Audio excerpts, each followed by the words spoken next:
Ano novo, vida nova. Só que tem um problema. A gente chega nesse momento, a gente fica só pensando na gente, não é mesmo? Vamos ser sinceros, o que eu posso fazer, o que eu quero melhorar na minha vida, quais são os projetos para mim. É tudo eu. E como eu disse para vocês, na semana do Natal, que foi semana passada, eu falei sobre a questão de agitar-se. Vamos diminuir essa agitação. E nessa semana, que é a semana do Ano Novo, eu disse para vocês que eu ia ajudar vocês a agir, não é mesmo? Mas tem uma coisa, então, que para a gente começar a agir de fato, e a gente tem que pensar nisso, é o quê?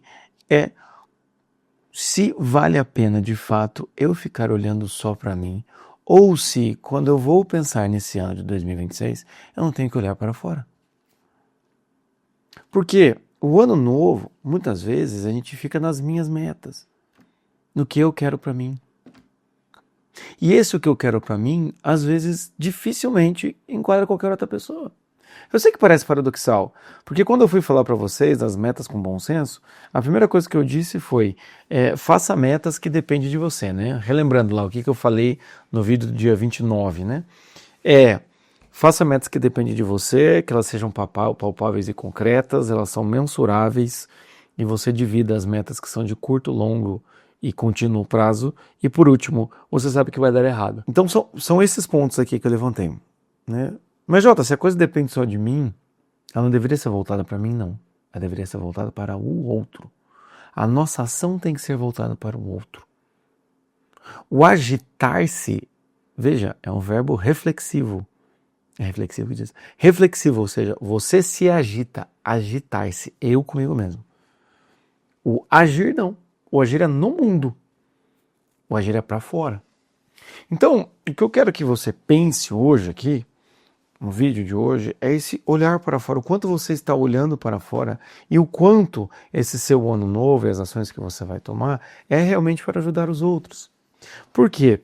Muitas vezes as nossas metas elas não vão para frente porque nós estamos comprometidos. E comprometidos com quem? Com os outros. A melhor forma de você traçar uma meta é você se comprometer com outra pessoa. Não é mesmo? Você quer ir para academia? Eu quero que uma amiga minha vá junto para me dar uma motivação. Não, é porque você se compromete com outra pessoa. Vou dar um exemplo para vocês. Muitas vezes eu tenho que gravar vídeos e eu não gravo, por quê? Porque gravar vídeo é uma meta minha comigo mesmo, eu deixo para depois. Mas quando eu tenho um paciente para atender, eu tenho que estar aqui e atender o paciente no horário que o paciente disse, né? Por sinal, se você quiser ser um desses pacientes que vai ser atendido no horário, com um atrasozinho de 10 minutos, se você quiser fazer terapia comigo ou fazer um atendimento pontual, você clica aqui embaixo. Tem um link, marca horário comigo, tá? Terapia é de 1 hora e a gente faz sequencial. O atendimento pontual é um atendimento de 1 hora e meia, em que a gente pode conversar por 1 hora e meia. 1 hora e meia você pode dar sequência, muita gente faz isso, ou é só um atendimento pontual, tá? Então tá procurando um profissional, um psicólogo, eu estou aqui. Mas quando eu tenho que fazer um compromisso comigo mesmo, muitas vezes eu posso ter grandes dificuldades com isso. Quantas vezes você foi na academia o ano passado? Quantas vezes você foi para o trabalho? Pronto, acabou. Sabe letreira? Acabou meu argumento. Então, o que eu acho que é interessante então a gente pensar aqui, a primeira coisa então é assim, o que eu quero para mim versus o que eu devo fazer pelos outros. Porque se o seu ano novo, nas suas metinhas, com tudo que você está querendo fazer, não tiver um compromisso com o outro, do que está valendo todo o seu ano novo? Tem que ter um compromisso para o outro. E veja, o outro, assim como eu falei sobre esperança aqui, lá na semana do Natal, o outro, ele acaba sendo uma maneira de eu me motivar, também é um motivador, porque o outro provavelmente vai ser muito beneficiado da minha ação. Então, se eu quiser ser o melhor pai, provavelmente seu filho vai ser muito beneficiado, porque seu filho não pode ser o melhor pai para ele mesmo. Se você quiser ser um melhor marido, com certeza sua esposa vai ser beneficiada porque o que ela quer é que você seja o marido dela, não outro. Temos mulher que quer que seja outro, mas enfim, é outro problema. Mas a questão é que não outra pessoa, você, e ela não pode ser o próprio marido. O que a gente tem que pensar então é que nesse compromisso que a gente faz com os outros, e que muitas vezes são atividades que talvez eu mesmo, para mim não faz muita diferença, mas para o outro faz. Para o outro faz. E o que a gente tem que pensar é que nessa relação, a minha ação ganha um valor que ela não existia. E se eu ficar me voltando apenas para mim mesmo, eu posso gerar um ciclo de toda atividade que eu for fazer, eu tenho que ter um benefício. Você já viu esse tipo de pessoa? Em que tudo que faz tem que ter um benefício. O que eu ganho com isso? Como é que você ganha com isso? A sensação de sacrifício pelo outro vai diminuindo, a nossa humanidade vai diminuindo. Principalmente para você que tem família. Quando a gente tem família, constantemente nós estamos nos doando para o outro. Constantemente. Não tem o que fazer. Eu mesmo estou aqui gravando esse vídeo. É bem tarde, é 00:30 eu estou gravando esse vídeo aqui para vocês. Tá? E é bem antes. É bem mais cedo do que a data que ele vai sair. Tá bom? Mas o que acontece é o quê? Muito do que eu estou gravando e porque eu estou gravando esse horário é por quê? Porque eu tenho que me sacrificar pelos outros, pela minha família. Porque tem horário de jantar com as crianças, teve que levar o outro no médico, tem que não sei das quantas, tem que... Enfim. Então, é feito de sacrifício. E se eu começo a pensar que tudo tem que ter um benefício para mim, e todas as minhas metas têm que ter um benefício para mim, eu paro de conseguir me sacrificar pelos outros, entende? E eu começo a calcular.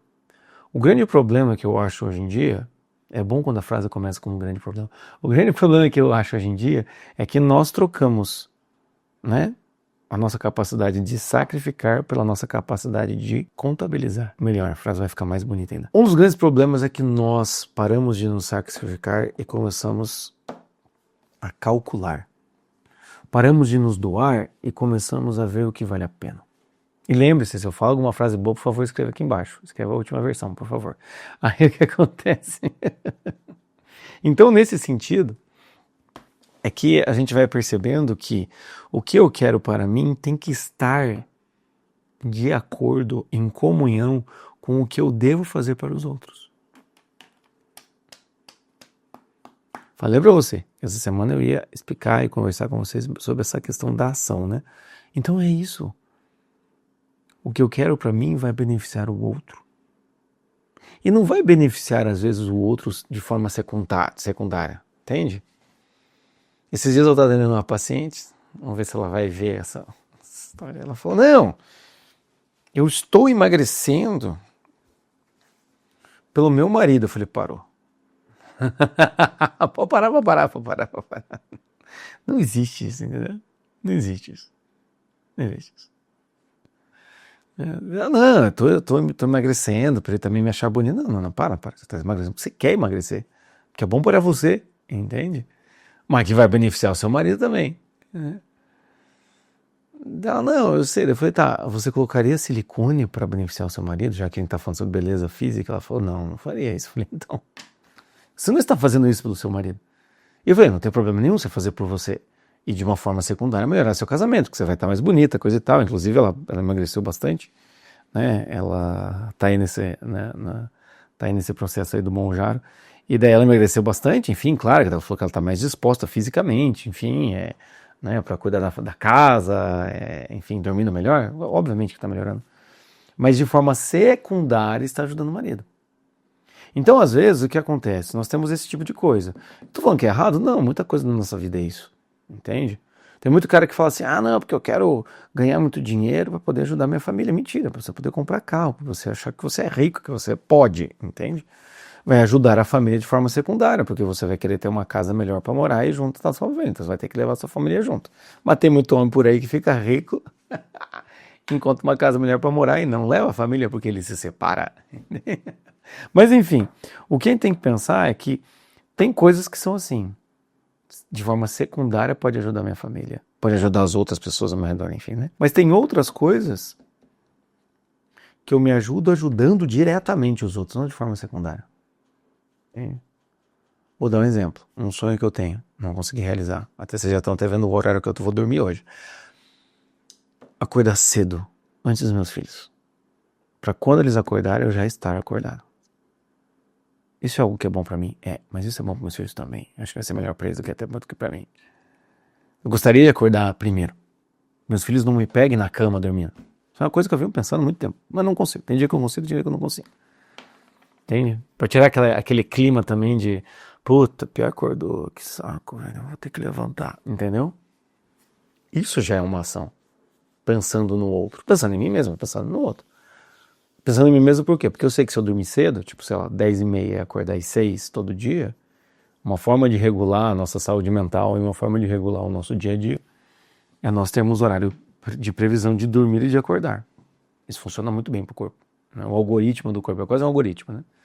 É igual o algoritmo do YouTube aqui. Se eu lançar os meus vídeos sempre ao meio-dia, facilita o algoritmo. Mas enfim, esse tipo de coisa eu sei. E vai ser bom pra mim não ficar até de madrugada, não acordar cansado, porque meu filho vai acordar de manhã. Então se eu estiver acordado antes dele, tiver dormido, descansado, seria maravilhoso, entendeu? Então isso já é um tipo de olhar para fora em que vai ser bom para mim e vai ser bom para o outro. Entende? Vai ser bom para mim, vai ser bom. Quando eu mudei mesmo aqui pro interior, foi legal para mim? Foi legal. Melhorou muita coisa, enfim. Né? Eu acho que eu tinha acabado um projeto lá dos náufragos, e daí eu queria, né, ter mais espaço, ter mais ambiente, sair do escritório que eu estava lá em Curitiba, enfim, foi muito bom para mim. Mas também, assim, teve muito benefício das crianças. A gente saiu lá de Curitiba, veio aqui para o interior do Paraná exatamente por isso. Para que as crianças pudessem melhorar, principalmente da asma delas. E descobriram que o Bento, que nasceu em Curitiba, mas, né, sempre esteve aqui, também tem asma. Então, assim, foi muito bom, entende? Então, pensar nisso, em que eu possa juntar o que eu quero para mim com o que eu devo para os outros. Isso vira um ciclo de melhora, entende? Porque outra coisa que eu escrevi aqui, que até eu fiz uma musiquinha esses tempos atrás, é o quê? Quando eu me dou e me entrego, eu me realizo. A verdadeira realização, ela dificilmente ela é autorreferente. A verdadeira realização é pelos outros. Né? Tanto que tem aquela frase que eu coloquei aqui, ó, a felicidade só é verdadeira quando compartilhada. É que ele aparece lá naquele filme lá, Into the Wild, né? Aquele pé idiota. Não, Joe. Teço comentários sobre ele. Mas o que acontece é o quê? Quando eu me entrego, eu me realizo. Eu vou dar um exemplo para vocês. O que é melhor, receber presente ou dar presente? Se você falar receber, tem alguma coisa que você está fazendo errado. Se você falar os dois, eu até concordo com você. Mas você entende que há algo de bom no momento em que eu me entrego pelo outro. Há algo que me agrada, que me realiza no outro. Entende? Tanto que a base das vocações que sustentam o mundo, que é o sacerdócio e também o matrimônio, são vocações de sacrifício. Ou você se sacrifica para a igreja ou você se sacrifica para a família. Mas é eu me sacrificar no outro. Eu me realizo no sacrifício que eu faço para o outro. Você mede o seu valor no momento em que você faz algo realmente de coração para outra pessoa. Quando você realmente se desdobra pelo outro e quer realizar, quer fazer com que o outro seja feliz. Aí sim você começa a medir a sua capacidade verdadeira. Aí sim você começa a perceber o quanto você está sendo mesquinho na sua vida ou não. Porque se de vez em quando você tem esse sentimento, significa que de vez em quando você está se doando. Entende? É só quando somos exigidos de fora para dentro e que temos que sair da nossa zona de conforto para ajudar outra pessoa, é que a gente começa a medir o tamanho do nosso orgulho, o tamanho da nossa vaidade, o tamanho da nossa preguiça.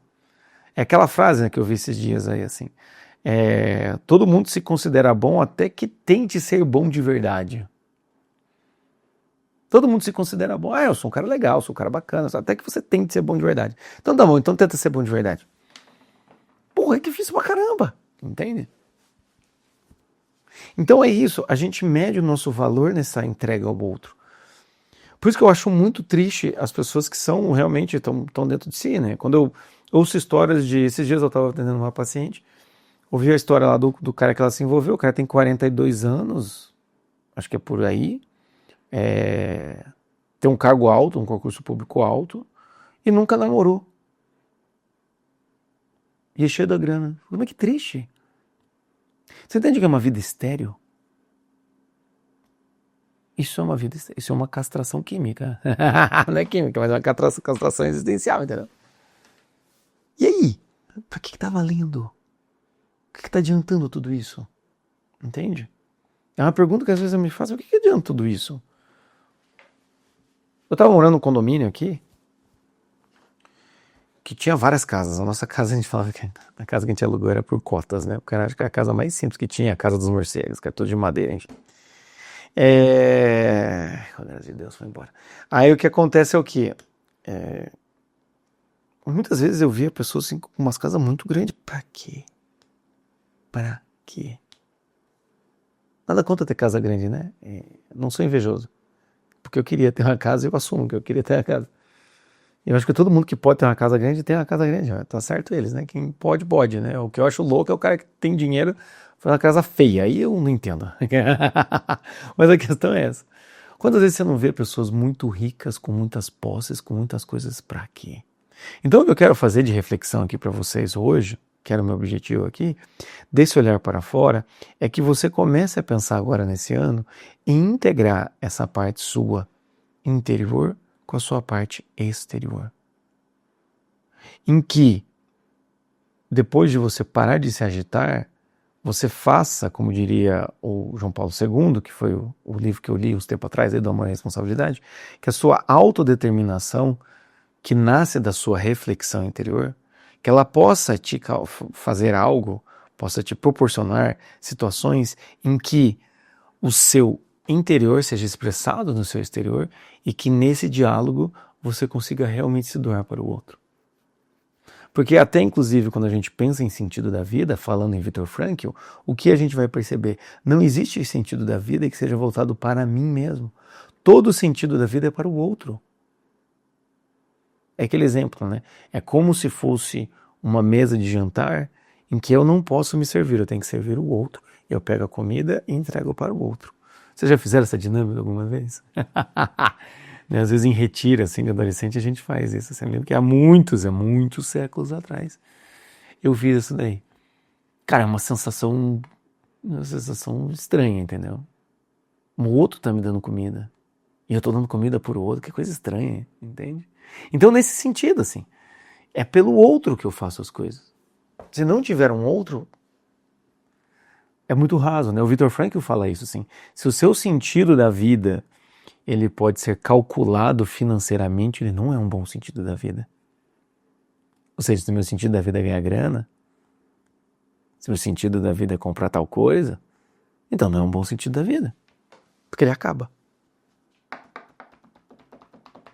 Inclusive, nesse pensamento, a gente vai perceber que a vocação nada mais é, de uma forma muito específica, de você sofrer pelos outros. Bonito, ficou bonito, né? Escreve aqui embaixo. Vocação nada mais é de uma forma específica de você sofrer pelos outros. Fala, minha senhora, Jota, mas assim... tem gente que é médico, mas eles ganham dinheiro para isso. Eu sei que ganham dinheiro para isso. Você já conversou com um médico vocacionado? Porque às vezes a gente fica assim, o médico ele pode ser ganancioso, advogado é ganancioso. O professor não, o professor ele sempre tem um coração bom. Mas tem muito professor que só está lá para ganhar dinheiro, mas tem muito professor que é vocacionado, mesmo que ganha muito dinheiro.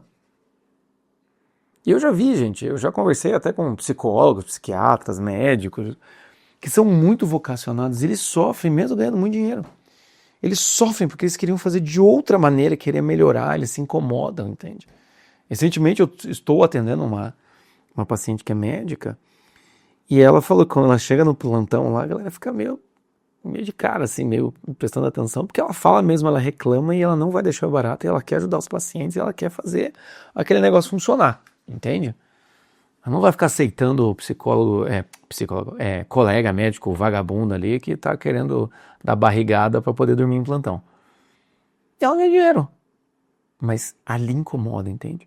Então é uma maneira específica de sofrimento. E muitas vezes o que nós fazemos é o quê? Não querer olhar para fora.